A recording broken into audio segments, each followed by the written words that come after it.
বলো তোমরা সবাই? ভালো আছি। তোমাদের কোন school? Quantum girls academy, class 11, তাই তো? আচ্ছা, তোমাদের কি আলোচনা হবে আজকে? বৃত্তীয় গতি বা সার্কুলার মোশন। চলো স্টার্ট করা যাক। তোমরা পড়ো। আজকে আমরা বৃত্তীয় গতি প্রথমে স্টার্ট করবো, তাই তো? সার্কুলার মোশন, সার্কুলার মোশন, বৃত্তীয় গতি। এর বাংলাদেশে কি? বৃত্তীয়। আপনারা ভালো আছেন? আর আপনাদের সবাই? Very good. MCQ, multiple choice. আমরা কি মানে অ্যাপ্লাই করছি? ছায়া, রৌদ্র নয় তো নাকি? প্রথম কোশ্চেনটা কি বলেছে বলুন তো ম্যাডামরা? একটু আমিও হালকা পড়ি। কত নম্বর পৃষ্ঠা? 260, page number 260. Please open the page and read the question carefully and check the answer with your book. বলছে একটি চাকা মিনিটে 300 বার ঘুরছে। চাকাটির কৌণিক বেগ রেডিয়ান পার সেকেন্ড এককে কত? মিনিটে মানে কি সময় কত? 1 মিনিট বা 60 সেকেন্ড। কত পাক ঘুরলো? 1 পাক ঘুরলে কত কোণ সৃষ্টি করে? 2 পাই কোণ সৃষ্টি করে। তাহলে 300 পাক ঘুরলে 300 × 2 পাই মানে 600 পাই। মোট কত সময় লাগে?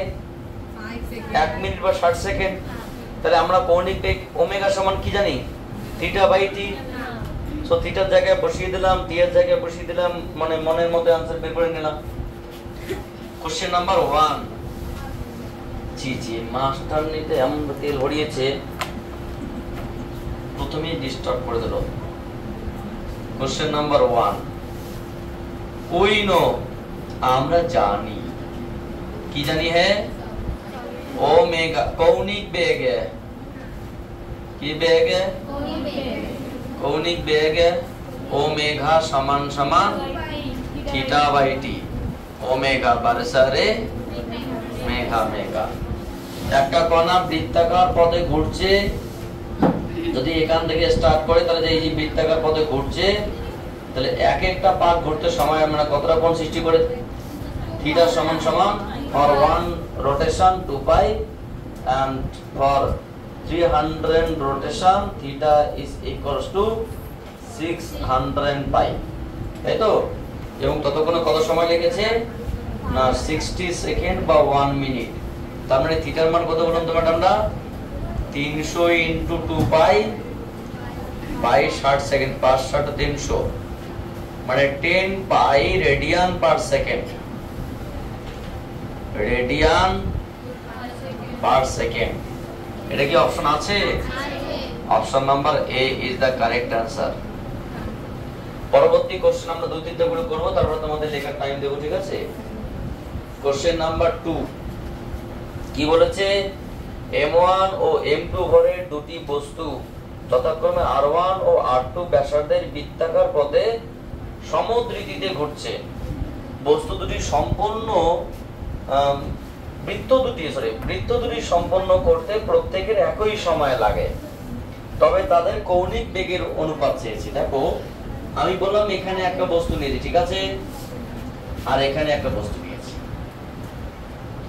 এই ব্যাসার্ধটা কত বলুন তো ম্যাডামরা? r1। এই ব্যাসার্ধটা কত? r2। এখানে যে কণাটা ঘুরছে তার ভর কত? এখানে কণার ভর কত? এখানে তোমার হচ্ছে কি দ্রুতি কত?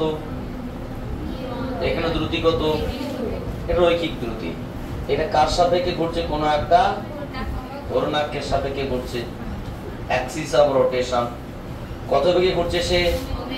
ওমেগা 1। টা কৌণিক বেগ। এটা কত বেগে ঘুরছে? এই ওমেগা 1 এবং ওমেগা 2 এর অনুপাত চেয়েছে, তাই তো? ঘুরতে এক পাক ঘুরতে কত সময় লাগে? আর এর এক পাক ঘুরতে কত সময় লাগে? অবশ্যই T1 T2 মানে এখানে কি বলেছে, কারণ বলছে বৃত্ত দুটি পরিভ্রমণ করতে সমান সময় লাগে, এবং আমরা খুব ভালো করে জানি T1 টা আর কিছু নয় পর্যায়কাল, এটাও আর কিছু নয় পর্যায়কাল, বাট দুটো টাইম কি সমান, টাইম পিরিয়ডটা কি যেহেতু আমরা কি জানি বলতো কৌণিক বেগ ওমেগা সমান সমান কি থিটা বাই থিটা নয় 2 টি, মানে এটাকে যে পর্যায়কালের দিক থেকে ভাবি 2 বাই একটি বাঁকের জন্য থিটা বাই টি, অবশ্যই থিটা বাই টি, বাট এখানে থিটা বলতে কত 2 বাই টি, বাট তুমি T1 ও বলতে পারো, সমস্যা নেই টি। তাহলে আমরা এখানে কি ওরা কি চেয়েছে, সুতরাং নির্ণয় so the required ratio of angular velocity, কৌণিক বেগের অনুপাত কি বলুন তো ম্যাডাম, আমরা একটা ওমেগা 2 বারে সারে মেগা একটা T1 একটা 2 বাই T2, এখানে তাহলে কেটে কি পড়ে দেখো T2 বাই T1, বলুন তো T2 বাই T1 কি সমান হওয়ার জন্য কি হবে, জাস্ট 1, সো 1:1 উত্তর আছে কি, ও জাস্ট 1 আছে, so option number D is the correct answer, ঠিক আছে এটাই answer, option number D is the correct answer.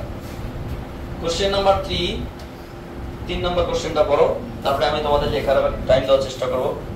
কোন বস্তু বৃত্তপথে সমদ্রুতিতে পরিভ্রমণ করলে তার ত্বরণ, এখানে 2-3টা পয়েন্ট মাথায় রাখার চেষ্টা করো।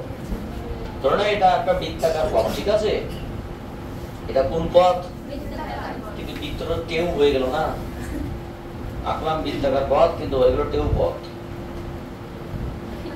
যা হয়েছে মোটামুটি, এদিকে একটু লক করছি বেশি, ইয়েস নাইস। এটা কি বলুন তো ম্যাডামরা, সেন্টার অফ সার্কেল, বৃত্তের কেন্দ্র। আচ্ছা সেন্টার অফ সার্কেল যদি হয় তাহলে আবার আমাদের প্রশ্ন এখানে যে এই কণার যখন বৃত্তাকার পথে ঘুরছে কোনো একটা মোমেন্টে যখন এখানে থাকবে তখন তার বেগটা কোন দিকে থাকে, স্পর্শক বরাবর, এখানে থাকলে কোন দিকে থাকে, স্পর্শক বরাবর। কি বেগ, এগুলো সব রৈখিক বেগ, ঠিক আছে।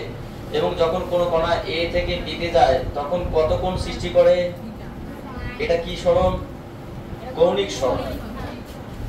এবার ওরা কি বলেছে, ওরা বলেছে কোন বস্তু বৃত্তাকার পথে সমদ্রুতিতে যখন ঘুরবে, মানে বি এর মানটা যখন মানটা সমান কিন্তু দিকটা আলাদা, বি এর সমদ্রুতিতে করবে তখন তার ত্বরণ, দেখো আমি বলছি সাপোজ কণাটা এইভাবে ঘুরছে, তো এইভাবে ঘুরছে, ধরো ঘুরতে ঘুরতে কোনো একটা মোমেন্ট আছে এখানে এসেছে, এই পয়েন্টে এসেছে, ঠিক আছে, ছিল কোথায়, এখানে ধরো সাপোজ এই পয়েন্টের নাম x, এই পয়েন্টের নাম y, তাহলে এই দূরত্বটাও r, এই দূরত্বটাও r, এবং এখানে কত কোণ সৃষ্টি করেছে, থিটা। তাহলে যখন কণাটা এখান থেকে তোমার এদিকে কত বেগ ছিল, এদিকে v, এটা কত বেগ ছিল, এবার এখানে যখন আসলো তখন বেগটা কোন দিকে কাজ করছে, এইদিকে, এটাও v, সমদ্রুতিতে ঘুরছে, এবং ফলে বলুন তো ম্যাডাম এই কোণটা কত হবে, এই কোণটা হবে থিটা, বাট এই যতটা কোণ সৃষ্টি করে এখানে এই কোণটা হবে, এটা কত হবে, লাগা cos খাড়া sin, এই sin থিটা। তোমরা কি জানো যে when theta is very small, যখন থিটার মান কি হয়, খুবই ক্ষুদ্র হয়, দেন তখন sin থিটাকে আমরা কি লিখতে পারি, শুধুমাত্র থিটা লিখতে পারি, tan থিটাকে কি লিখতে পারি, শুধুমাত্র থিটা লিখতে পারি, cos থিটাকে কি লিখতে পারি, শুধুমাত্র 1 লিখতে পারি। তখন যখন থিটা ইজ ভেরি স্মল তখন sin থিটা tan থিটা থিটার সমান আর cos থিটা 1 এর সমান। কেন স্যার, ধরে নাও near about theta near about 0 ডিগ্রির সমান, মানে 0 এর কাছাকাছি, তাহলে বলুন তো sin 0 ডিগ্রি মান কত, 0, tan 0 ডিগ্রি মানও, কিন্তু cos 0 ডিগ্রি মান কত, তাহলে এখানে 0 বসানো আর এখানে आंसर 0 বসানো সেম। এখানে স্মল বলতে 0 এর কাছাকাছি বলতে, 0 নয় বাট 0 এর কাছাকাছি, তো এখানে থিটাও যা এটাও তাই। তো এখানে যখন খুব ক্ষুদ্র কোণ সৃষ্টি করবে তখন প্রথম এই মানটা কত হবে, v থিটা, কারণ sin থিটাকে আমরা কি লিখতে পারি, থিটা, আর এই মানটা কি হবে, জাস্ট v। তাহলে একটা জিনিস বলতে চেষ্টা করো, এই যে কোন একটা কণা এখান থেকে যখন x থেকে y গেল তখন এইদিকে বেগ কত ছিল, কত বেগ হলো, এখন বেগের কিন্তু কোনো পরিবর্তন ঘটলো না। আর এখানে তোমার যে কেন্দ্রভূমি কি বেগ কত ছিল, v এর মান কত ছিল 0, এখন কত হলো v থিটা, মানে বেগটা আগে থেকে কিছুটা বাড়লো। যদি বলা হয় কতটা বেগ বাড়লো, শুরুতেই সমস্ত বেগটা এইদিকে, শুরুতেই সমস্ত বেগটা কোন দিকে, এইদিকে, কারণ এর কোনো উপাংশ এইদিকে নেই। তোমাকে সিম্পল প্রশ্ন করে এই দিকটা কত v, এই অ্যাঙ্গেলটা কত বলো তো, আচ্ছা এই অ্যাঙ্গেলটা কত থিটা, তোমাকে প্রশ্ন করে কতটা অংশ এইদিকে আছে v cos থিটা। তাহলে এই দিকে না বলে তোমাকে যদি বলি এইদিকে কতটা আছে, তুমি কি বলো v cos theta, v cos theta না cos 90, তাহলে cos 90 মানে 0, মানে v এর কোনো অংশ 90 ডিগ্রি উপাংশে নেই। তাহলে এই ভিটার কোনো অংশ এইদিকে কিন্তু নেই, ঠিক আছে, লম্ব দিকে কোনো উপাংশ থাকে না, কোন দিকে থাকে না। তাহলে ভালো করে বোঝার চেষ্টা করো, এই x পয়েন্টে যা বেগ আছে সবটাই এইদিকে অনুভূমিক দিকে, লম্ব দিকে কোনো বেগ নেই। যখন y পয়েন্টে ক্ষুদ্র কোণ সৃষ্টি করলাম তার বেগ এইদিকে কোনো চেঞ্জ হয়নি, অনুভূমিকের বেগ কোনো চেঞ্জ হয়নি, কিন্তু কেন্দ্রের দিকে বেগ কত হলো, তাহলে কি বেগ আগে কত ছিল 0, এখন কত হলো, তাহলে বেগ বাড়লো কিনা, কত বেগ বাড়লো, কত সময় বাড়লো, এটা এটার নাম কি ত্বরণ। So v into theta by T, theta by T মানে কি ওমেগা, বা অ্যাকচুয়ালি তোমরা হচ্ছে কি এটা কি বাড়লো, সময়ের সঙ্গে সঙ্গে বাড়লো, তার মানে কি বাংলা কথায় বেগটা যেহেতু বাড়লো তাহলে কোন দিকে বাড়লো বলতো, কেন্দ্রের দিকে, অর্থাৎ কেন্দ্রের দিকে একটা ত্বরণ সৃষ্টি হবে, ঠিক আছে, v ওমেগা বলা যেতে পারে এটাকে, v ইনটু ওমেগা, আর আমরা কি জানি v equals to r omega. So omega সমান সমান কি, ওমেগা সমান সমান v বাই r, সো আমরা লিখতে পারি v স্কয়ার বাই, এটা সেন্ট্রাল অ্যাক্সিলারেশন কেন্দ্রভূমিকে, আমরা জানি কেন্দ্রভূমিকে বল কত mv স্কয়ার বাই, আর m দিয়ে ভাগ করলে কি হবে a সমান সমান v স্কয়ার বাই, আর এটা কি সেন্ট্রাল ফোর্স বা সেন্ট্রাল অ্যাক্সিলারেশন। এত কথা বাদ এমনিতেই আমরা বললে পারতাম, তোমাদের একটু ভেঙে চুরে বললাম যে কণা যখন একটা পয়েন্ট থেকে আরেকটা পয়েন্টে যায় তার স্পর্শ বরাবর বেগের কোনো চেঞ্জ হয় না এই পয়েন্টের সাপেক্ষে, কিন্তু কেন্দ্র বরাবর বেগ কিছুটা বাড়ে, এবং এই বেগটা কোন দিকে থাকে, কেন্দ্রের দিকে থাকে, তাই কেন্দ্রের দিকে কি হবে, ত্বরণ কোন দিকে থাকবে, ত্বরণ কোন দিকে থাকবে, কেন্দ্র বরাবর, ব্যাসার্ধ বরাবর, একই ব্যাপার, কেন্দ্র বরাবর ব্যাসার্ধ বরাবর কেন্দ্রের দিকে। So option number C is the correct answer, C is the, বুঝতে পারলে বিষয়টা। আমি তোমাকে এই জায়গাটা আরেকবার বলে দিচ্ছি, যখন কোন কণা সমদ্রুতি নিয়ে বৃত্তাকার পথে আবর্তনশীল হয়, স্যার সমদ্রুতি মানে কি, সমদ্রুতি মানে এখানকার বেগ, এখানকার বেগ, এখানকার বেগ, এখানকার বেগের মান সমান, বাট দিক সমান নয়, এখানে মান সমান কিন্তু দিক সমান না, কারণ এখানে দিকটা এইদিকে, এখানে দিকটা এইদিকে, এই দুটো দিক কি সমান, এই দুটো দিক কি সমান, নট। সমদ্রুতি মানে মান সমান দিক সমান নয়, স্পর্শ বরাবর। তাহলে কোন দুটো পয়েন্টের সাপেক্ষে, এই দুটো পয়েন্টের সাপেক্ষে লিখতে পারি, এই পয়েন্টে বেগ শুধু আছে এইদিকে, এইদিকে কোনো বেগ নেই, এই পয়েন্টে আমি দেখলাম বেগ এইদিকে আছে v, মানে v ছিল v আছে, এইদিকে বেগটা কি আছে কিছুটা বেড়ে গেল, মানে বেগ বৃদ্ধির হার কি বলা হয়, ধরো এটা কোন সড়কে গেল, ব্যাসার্ধের দিকেই গেল, এই দুটো বিন্দু খুব দূরে নেই, পাশাপাশি, কারণ থিটার মানটা কি খুবই ক্ষুদ্র, আমি দূরে দেখিয়েছি তাই খুবই ক্ষুদ্র, ফলে একটা সেন্ট্রাল অ্যাক্সিলারেশন সৃষ্টি হয়।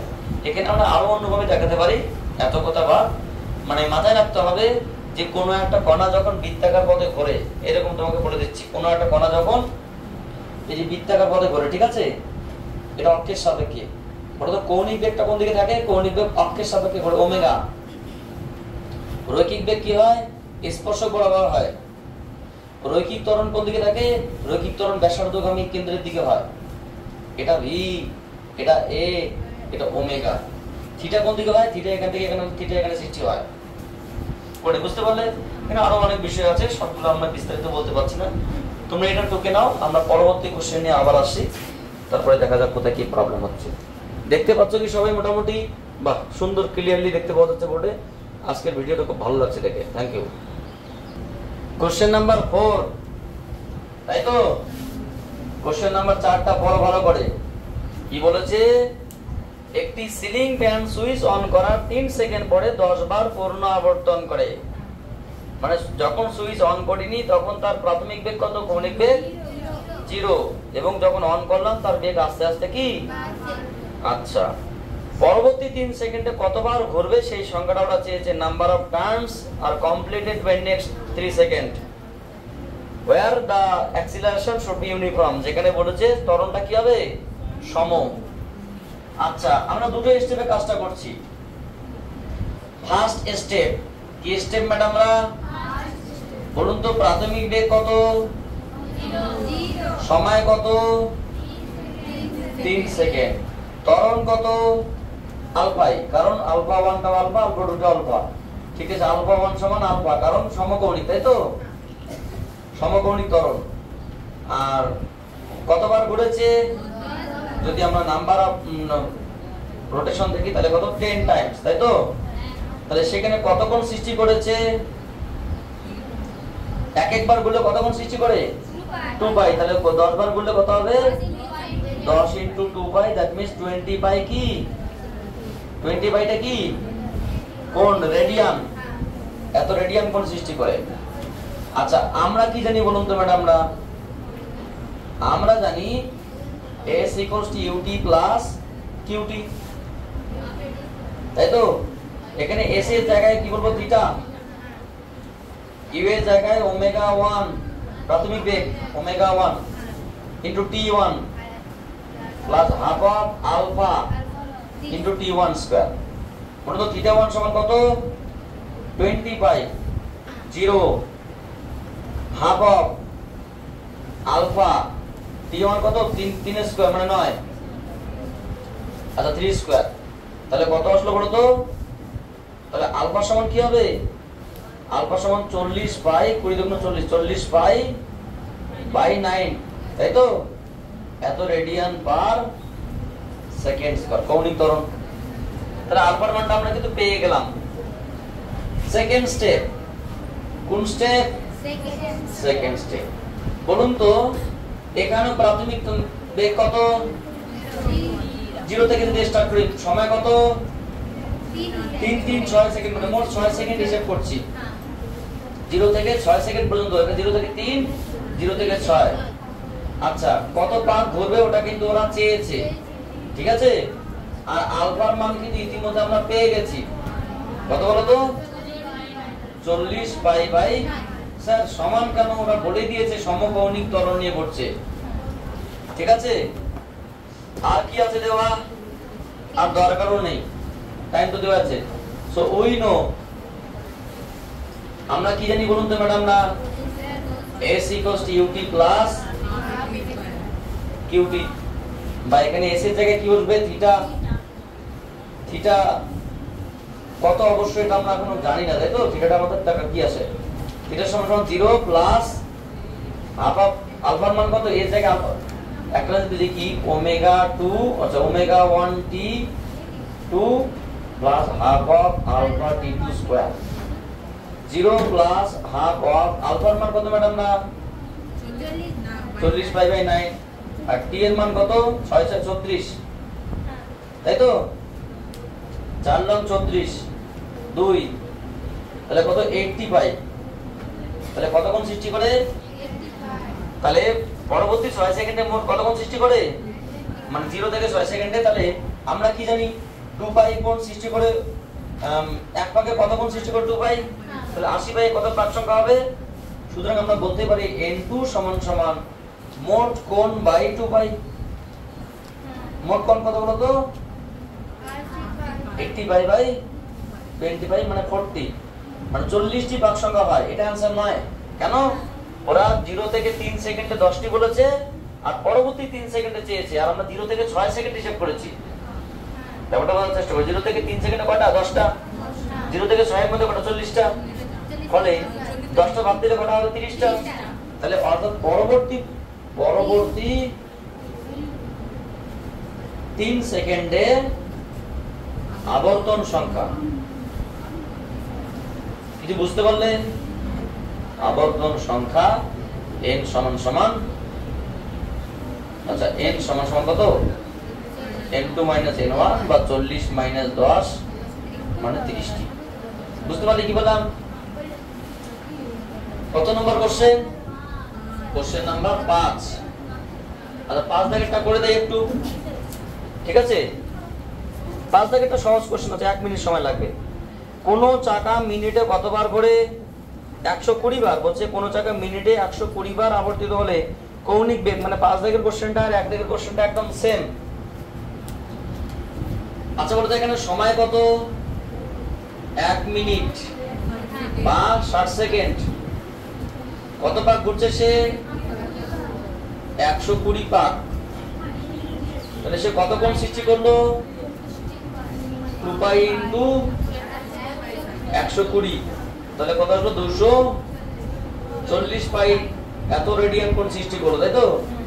সুতরাং কৌণিক বেগ কত? কৌণিক বেগ ওমেগা সমান কি বলতো ম্যাডাম না? থিটা বাই টি। মিনিটে ঘুরছে, সো তার মানে তোমার হচ্ছে কি 240 পাই বাই 60, 4 6 24, 4 পাই কি आंसर আছে? 4 পাই রেডিয়ান পার সেকেন্ড। বুঝতে পারলে? 6 নম্বর কোশ্চেনটা 1 সেকেন্ড লাগবে, এটুকু জায়গা হয়ে যাবে, করে দিচ্ছি। একটি ঘড়ির ঘন্টার কাঁটার কৌণিক বেগ। আচ্ছা এটা তুলে নাও, ঘন্টা না, আমরা মিনিট ঘন্টা সেকেন্ড সবগুলো একসঙ্গে আলোচনা করব। 6 দাগটা পরে করছি, তুলে নাও। কত নম্বর কোশ্চেন ম্যাডাম না? 5 নম্বর তো রেডি করেছি, কত খারাপ এ। কোশ্চেন নাম্বার 6, কোশ্চেন নাম্বার 6টা একটু বড়। কি বলছে? একটি ঘড়ির ঘন্টার কাঁটার কৌণিক বেগ। আচ্ছা এটা কোশ্চেন করার দেরি করার পিছনে কারণ কি বলতো? আমরা সেকেন্ডের কাঁটা, মিনিটের কাঁটা, ঘন্টার কাঁটা তিনটে একসঙ্গে আলোচনা করব। একটি ঘড়ির, আচ্ছা কি চেয়েছে বলতো? ঘড়ির ঘন্টার কাঁটার কৌণিক বেগ। আমাকে প্রথম বলো, আমরা কৌণিক বেগ ওমেগা সমান কি জানি? কৌণিক বেগ ওমেগা সমান সমান থিটা বাই, এটা আমরা কি করব? ফর সেকেন্ড ইন্ডিকেটর, মানে সেকেন্ডের কাঁটা, সেকেন্ডের কাটার জন্য। বুঝতে পারলে কৌণিক বেগ কত আসবে? বলুন তো, সেকেন্ডের কাটা নিশ্চয়ই তোমাদের জ্ঞান আছে। সেকেন্ডের কাটা যদি 1 পাক ঘোরে তাহলে কত কোণ সৃষ্টি করে? 2 পাই। তাহলে কত সময় লাগে? 60 সেকেন্ড। এটাই সেকেন্ডের কাটার কৌণিক বেগ। সেকেন্ডের কাটা 1 পাক ঘুরতে যত সময় লাগবে এটা 60 সেকেন্ড, 1 মিনিট, এবং 1 পাক ঘোরা মানে 2 পাই। তাহলে কত আসলো? Pi by 30 radian per second. যদিও এটা আমরা চাইনি, এখানে সেকেন্ডের কাটা পরিবর্তে মানে মিনিটের কাটা বলি, মিনিটের কাটার জন্য। কথা বুঝতে পারছো কি বললাম? সো এই জায়গাটাতে আমরা কি করব? জাস্ট ওমেগা জায়গায় মিনিটের কাটা 1 পাক বলে কত কোণ সৃষ্টি করে? 2 পাই। আর 1 পাক করা মানে কি? 60 মিনিট, বা এক একটা মিনিট মানে 60 সেকেন্ড, মানে 1 ঘন্টা। মিনিটের কাটা 1 পাক করা মানে 1 ঘন্টা বা 3600 সেকেন্ড। সো 2 পাই বাই 3600 বা পাই বাই 1800, এত কি? Radian per second. এটাও বেগ, সবই বেগ। এটা কি মিনিটের কাটা, সেকেন্ডের কাটা এবং আর কি ঘন্টার কাটা। এই যেটা আমাদের প্রশ্ন চেয়েছে, ঘন্টারে ঘন্টা, মেনুকা মাথায় দিল ঘন্টা। ঘন্টার কাটার জন্য। বলুন তো ম্যাডামটা, ঘন্টার কাটার জন্য কি হবে? এটাও 1 পাক ঘোরা মানে কি? আর ঘন্টার কাটা 1 পাক হলে কত ঘন্টা হয়? 12 ঘন্টা। এক একটা ঘন্টা মানে কত? 3600 সেকেন্ড বা 60 to 60 যাই বলে না কেন। তাহলে আমরা বলতেই পারি পাই বাই, এটা তো কাটলাম 1800 হয়ে গেল, 12 ইনটু 1800। তাহলে পাই বাই 12, শূন্য শূন্য থাকলো, 8 12 96, হাতে হলো 9। সো 12 কে 12 9 21, ও 8 9 96, হাতে হলো 9, 12 কে 12 9 21, মানে 21600 রেডিয়ান পার সেকেন্ড। ঠিক আছে? এটা কি অপশন আছে? Option number D for dog, তাই তো? D is the correct answer.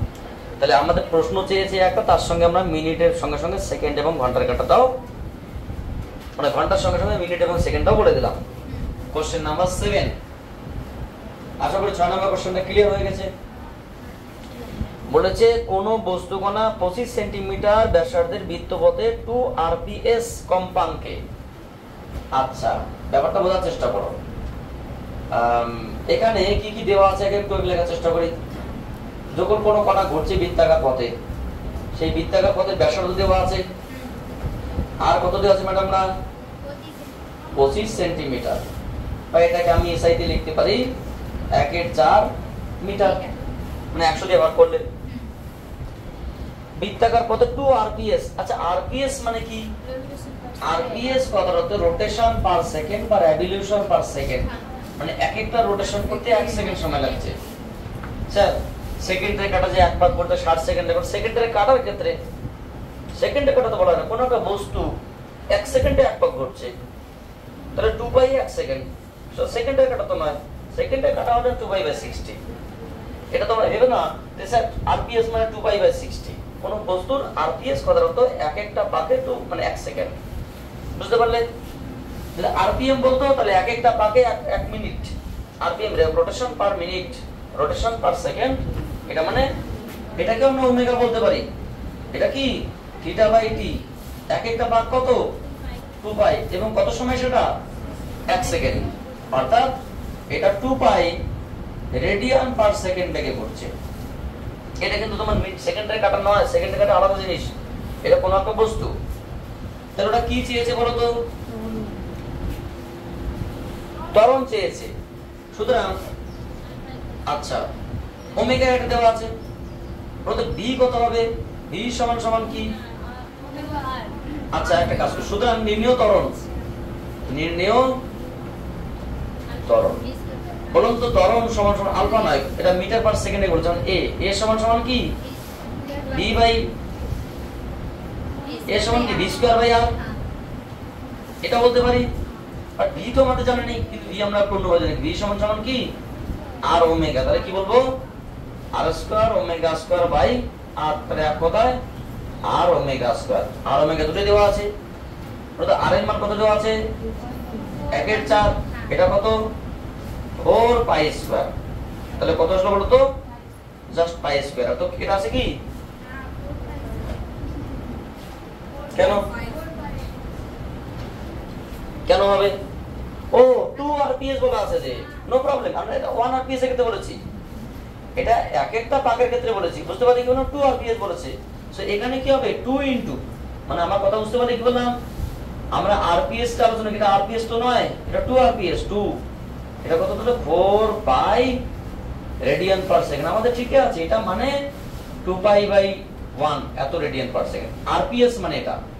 But এখানে ওমেগা সমান কি? 2 আরপিএস। এক একটা আরপিএস যদি 2 পাই বাই 1 হয়, তাহলে দুটো আরপিএস এটা হবে। সো সেক্ষেত্রে এখানে কত হবে? হয়ে যাবে 4 পাই তার হোল স্কয়ার। কাটাকাটি করলে কত হবে? তোমার একটা চার কাটবে, তাহলে 4 পাই স্কয়ার, তাই তো নাকি? ঠিক আছে, এত মিটার পার সেকেন্ড স্কয়ার। এটা কি? এটা কিন্তু তোমার হচ্ছে গিয়ে রৈখিক। আচ্ছা, 8 নম্বর কোশ্চেনটা করো। 8 নম্বর কোশ্চেনটা কি বলা আছে? আমরা 8 নম্বরটা করে তোমাদের লেখার টাইম দিয়ে দেবো, সমস্যা নেই। কোশ্চেন নাম্বার 8 কি বলেছে? কোশ্চেন নাম্বার 8 বলেছে, একজন ট্রাক চালক হঠাৎ তার সামনে কিছু দূরে একটি দেওয়াল দেখতে পেল। দেখতেই পারে। দেওয়ালের সঙ্গে সংঘর্ষে এড়ানোর জন্য তাকে কি করতে হবে? অনেকগুলো অপশন বলেছে। সঙ্গে সঙ্গে ব্রেক করতে হবে, হ্যাঁ ব্রেক করা একটা ভালো দিক। দ্রুত মানে বৃত্তাকার পথে ঘোরাতে হবে, সেটাও একটা ভালো দিক। মানে দুটোই করতে হবে বা কোনোটা করতে হবে না, মানে কি করতে হবে? ব্রেক করতে হবে। কেন? তার কারণ কি? তুমি কি করে বুঝলে যে বৃত্তাকার পথে ঘোরালে হবে না? তার এক্সাক্ট মানে লজিক কি? লজিক ধরে নাও আমি তোমাকে বলছি এটা একটা বাধা, ঠিক আছে? দেওয়াল, এটা দেওয়াল। এখানে একটা ট্রাক আসছে, জাস্ট এমনি একটু বোঝার চেষ্টা করো। এখানে একটা ট্রাক আসছে, এখানে দুটো চাকা আছে, এই দুটো চাকা কি লাভ করতে করতে এগিয়ে আসছে, ঠিক আছে? এখানে একটা মানুষের চোখ আছে, দরকার এখানে একটা মুখ বানিয়ে দাও, সমস্যা নেই। এই ট্রাকটা এগিয়ে আসছে। বাধাটা কোথায় আছে? বাধাটা ট্রাকের এই পয়েন্ট থেকে এই দূরত্বে আছে। ধরুন সাপোজ এই দূরত্ব কত ডি। যদি সে ঘর্ষণ করে বা স্কিড করে, পিছলে যাওয়ার চেষ্টা করে, ঘর্ষণ করে, তবে তাকে কি করতে হবে? প্রথম পয়েন্ট, এখানে তার একটা বেগ আছে বি, এখানে অন্তিম বেগ কত? v1 সমান সমান 0, কারণ প্রাথমিক বেগ তো একটা আছে। আমি তাকে বল প্রয়োগ করলাম, মানে ব্রেক করলাম, মানে কি সৃষ্টি হবে বলুন তো ম্যাডামরা? মন্দন সৃষ্টি হবে, এবং সেটা এক সময় ওখানে গিয়ে যাতে পৌঁছানোর আগে যাতে কি তার বেগটা কি হয়? 0 হয়। তাহলে তো তবে সে বাধা অতিক্রম করবে। আমি এমন করে ব্রেক করলাম, দেওয়ালকে ভেঙে দিয়ে গাড়ি থামলো, তো ব্রেক করার কোনো মানে হলো? আমাকে এমন করে ব্রেক করতে হবে যাতে করে অ্যাটলিস্ট দেওয়ালকে টাচ করার মুহূর্তে বেগ 0 হয়, যাতে না দেওয়ালের ক্ষতি হয় না আমার গাড়ির ক্ষতি হয়। তাহলে আমার লাস্ট মোমেন্টে বেগ কত হবে? টাচের আগে বা টাচ করার মুহূর্তে 0, আর তার আগে তোমার হচ্ছে গিয়ে বেগ ছিল বি, এবং সে মন্দন নিয়ে যাচ্ছে। কতটা দূরত্ব গেল? বলে না, যাত্রী সহ ট্রাকের বা গাড়ির ভর কত? এম। তাহলে আমরা কি জানি? ওই নো। যদি ব্রেক করার ক্ষেত্রে আমরা দেখি, আমরা কি জানি বলুন তো? a square equals to u square plus 2as। এখানে অন্তিম বেগ কত? সমস্যা নেই, এটা সূত্র। অন্তিম বেগ কত? প্রাথমিক বেগ কত? কি নিয়ে চলছে সে? মন্দন। কতটা দূরত্ব গেল? d। তাহলে সে কতটা মন্দন নিয়ে চললো?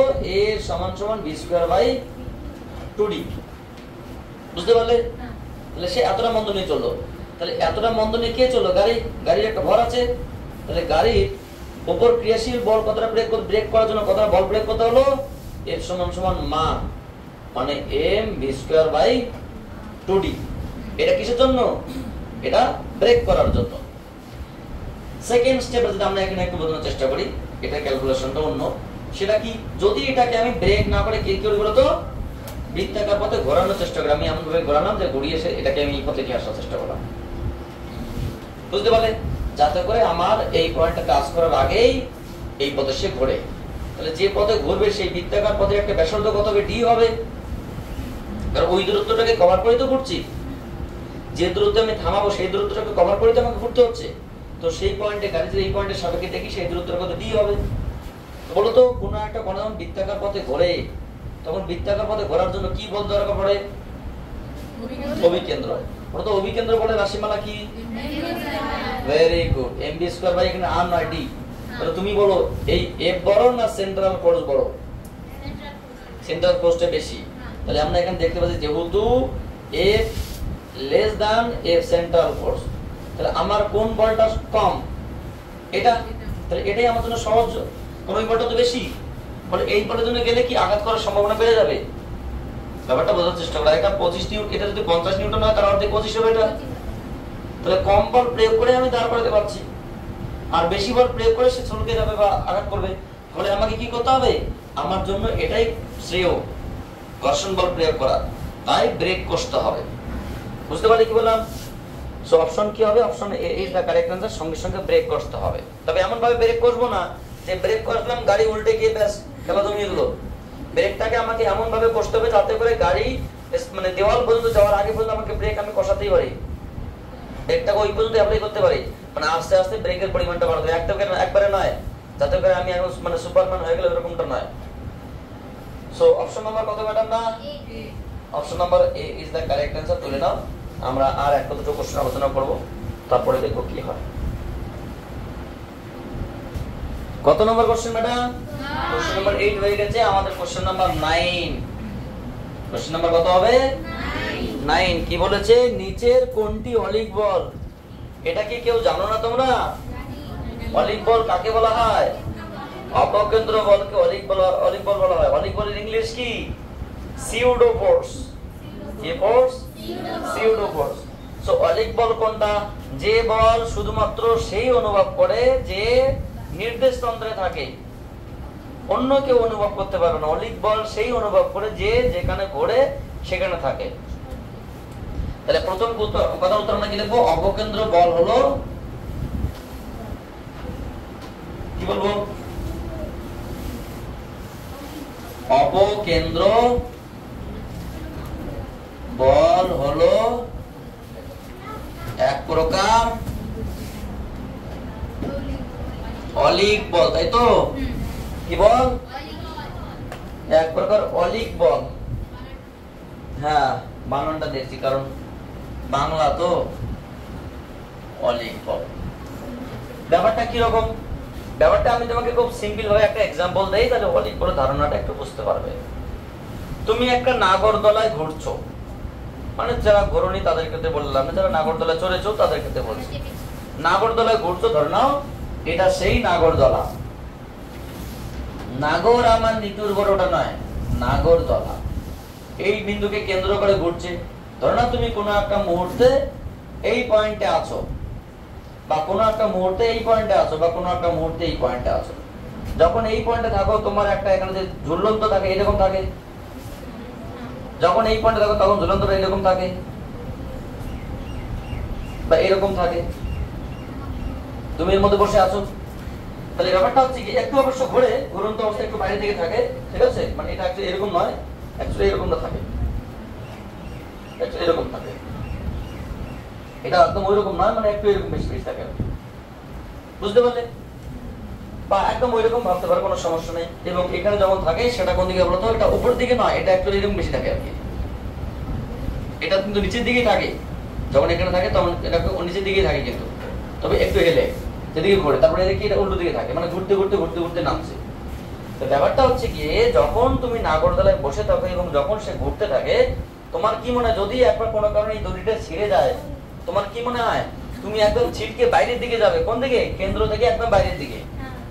তোমার মনে হয় যে যদি এই দড়িটা ছিঁড়ে যায় তুমি ঠিক এই দিকে বেরিয়ে যাবে, কিন্তু সত্যি কি এই দিকে যাবে? কোন দিকে যাবে? সে এই দিকে যাবে, কারণ স্পর্শ বরাবর যে কোনো পয়েন্টে কোনো কণা ছিঁড়ে গেলে যাবে সেই দিকে। কিন্তু আমরা অনুভব করি কোন দিকে? আর ধরে রেখেছে কে?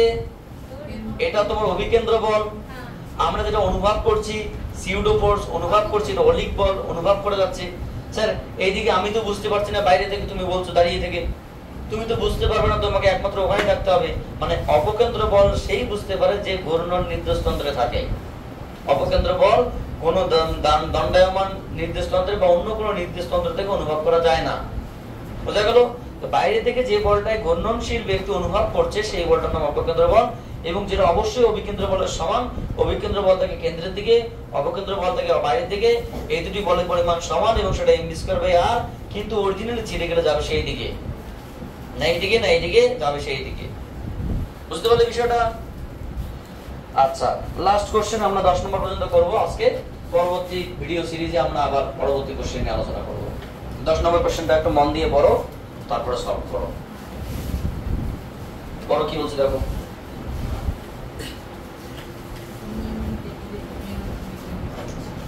ঘূর্ণায়মান টেবিল ওমেগা কৌণিক বেগে ঘুরছে। আচ্ছা, একটা টেবিল অঙ্কন করা যেতে পারে। এটা একটা টেবিল, এখানে একটা ঘূর্ণায়মান টেবিল আছে।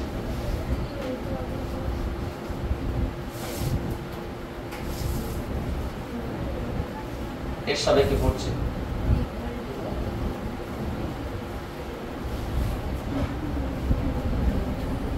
ঠিক আছে, এর সাপেক্ষে সে ঘুরছে। এটা একটা ঘূর্ণায়মান টেবিল, মানে ঘুরছে আর কি। স্টিল টেবিলটা ঘুরছে, এর সাপেক্ষে ঘুরছে, এটাকে এর সাপেক্ষে ঘুরছে আর কি। তো বিষয়টা হচ্ছে গিয়ে কিভাবে ঘুরছে বলুন তো? এই টেবিলটা আমরা অক্ষ কল্পনা করি এখানে একটা, তাহলে অক্ষের সাপেক্ষে কত বেগে ঘুরছে? ওমেগা বেগে ঘুরছে। এই হচ্ছে বিষয়। কোন মুদ্রাকে টেবিলের কেন্দ্র থেকে 4 সেমি দূরে যদি রাখা হয়, টেবিলের কেন্দ্র থেকে যদি আমি 4 সেমি দূরত্বে রাখি এই পয়েন্টে, তবে সেই মুদ্রাটা কিভাবে ঘুরবে? এইভাবে ঘুরবে 4 সেমি দূরে। এই দূরত্ব কত? r1 = 4 semi. মুদ্রার ভর m, মুদ্রার বেগ আমরা এই পয়েন্টে বলি v।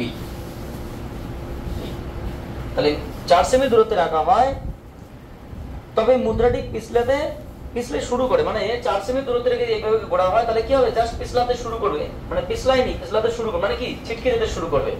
কেন? বাইরে থেকে কি বল কাজ করে? mv²/r অথবা m/r into r omega, p = r omega তার স্কয়ার, মানে এক কথায় mr omega square m omega square r। বুঝতে পারলে?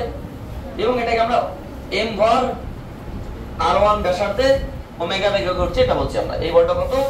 সাপোজ m1, m ভর। ঠিক আছে, টেবিলের আবর্তন বেগ দ্বিগুণ করা হলো। আবর্তন বেগ এখন কত ছিল?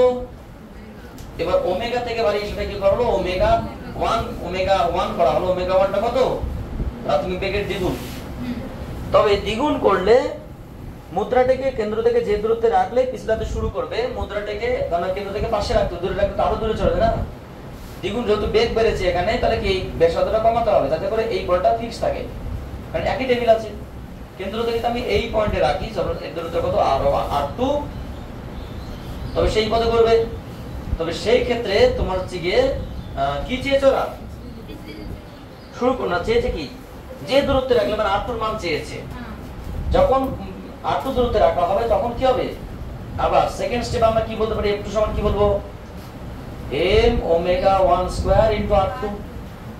অ্যাকর্ডিং টু কোশ্চেন কি একই টেবিল একই বস্তু, মুদ্রাটি কি রেখেছে, তাহলে কি অপকেন্দ্রকোণ দুই দিকেই দুই ক্ষেত্রেই সমান হবে। তো কি বলতে পারি, m omega square r1 m omega prime square omega 1 square r2। m তুলে দিলাম লাইফ টাইমের জন্য, তাহলে কি দেখবো ওমেগা স্কয়ার r1 এর মান কত, r1 এর মান 4 সেমি 4, আর এখানে ওমেগা কত 2 ওমেগা তার হোল স্কয়ার ইনটু জানি না। তাহলে কাজ করা যেতে পারে, এখানে তোমার ওমেগা 4 ওমেগা স্কয়ার সমান সমান 4 omega square into r2। 4 omega square কেটে দিলে কত, r2 সমান কত 1, অর্থাৎ মুদ্রাটাকে কোথায় রাখতে হবে 1 সেমি দূরত্বে। আমি যদি এখানে 100 দিয়ে ভাগ করে মিটার করতাম তো 1 মিটার ওটাই আসতো আর কি, আলটিমেটলি পরে আবার সেমি দিয়ে আসতো। তো অপশন কি আছে, option number A is the correct answer. তো যারা ভিডিও দেখছো তাদেরকে বলবো একটু মনোযোগ দিয়ে ভিডিওগুলো দেখবে, খুব সুন্দর আমরা বুঝছিতভাবে বিষয়গুলো দেওয়ার চেষ্টা করছি।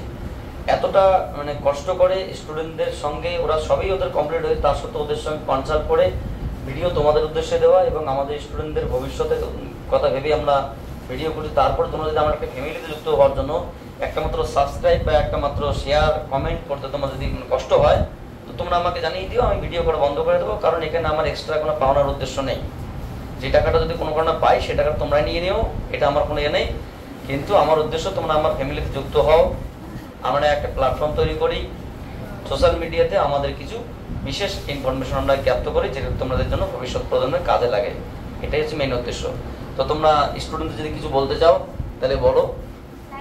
ওরা লাইক কমেন্ট সাবস্ক্রাইব করতে বলছে, ওরা দেখো ওরাও কিন্তু চাইছে যে তোমরা আমাদের চ্যানেলের সঙ্গে যুক্ত হও। এরা সেই অনেক স্টুডেন্ট বাড়ি চলে গেছে, কোয়ান্টাম গার্লস একাডেমি, এটা কালিয়াচক ব্রাঞ্চ 11 তো নাকি তোমাদের? হ্যাঁ, আমরা অবশ্যই 11-এ বললাম। সেরা খুব ভালো স্টুডেন্ট, পড়াশোনা খুব ভালো এবং এরা মানে জাস্ট ওবিডিয়েন্ট আর কি। So thank you for watching my video.